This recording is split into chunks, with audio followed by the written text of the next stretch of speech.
തീർച്ചയായും സംസ്ഥാനത്ത് തദ്ദേശ തെരഞ്ഞെടുപ്പിലേക്ക് സജ്ജമായിരിക്കുകയാണ്.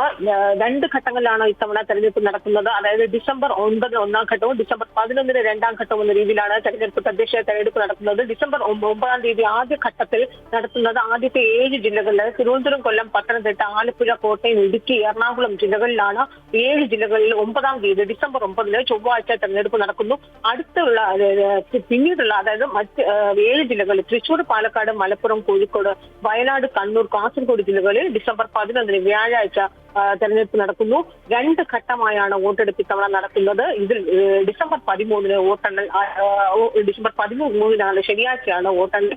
ഈ എല്ലാ സജ്ജീകരണങ്ങളും പൂർത്തിയായി കഴിഞ്ഞിരിക്കുകയാണ്. ഏറ്റവും പ്രധാനമാകുന്നത് ഇത്തവണ തദ്ദേശ തെരഞ്ഞെടുപ്പ് 2 ഘട്ടങ്ങളിലാണ്. കഴിഞ്ഞ തവണ കോവിഡ് സമയത്ത് 2 ഘട്ടങ്ങളിലായി നടന്നു. അതേ രീതിയിൽ തന്നെ ഇത്തവണ വാർഡ് പുനർനിർണ്ണയം വന്നു. വാർഡുകളുടെ എണ്ണം കൂടി. അതുകൊണ്ട് തന്നെ 2 ഘട്ടങ്ങളിലായി തെരഞ്ഞെടുപ്പ് നടക്കുന്നു. 1-ം ഘട്ടം ഡിസംബർ 9 2-ം ഘട്ടം ഡിസംബർ 11 7 ജില്ലകൾ ആദ്യഘട്ടങ്ങളിലും 7 ജില്ലകൾ മറ്റ് 7 ജില്ലകൾ 2-ം ഘട്ടങ്ങളിലും തെരഞ്ഞെടുപ്പിലേക്ക് കടക്കുന്നു.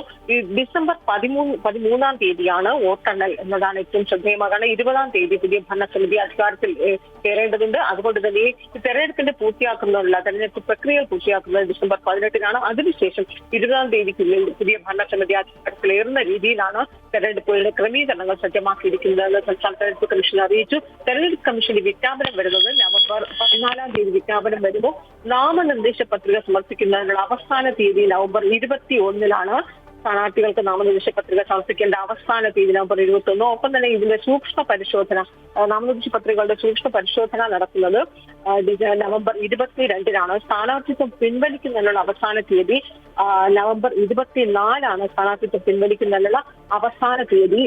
2 ഘട്ടങ്ങളിലായി തെരഞ്ഞെടുപ്പ് നടക്കുന്നു ഇക്കുറി.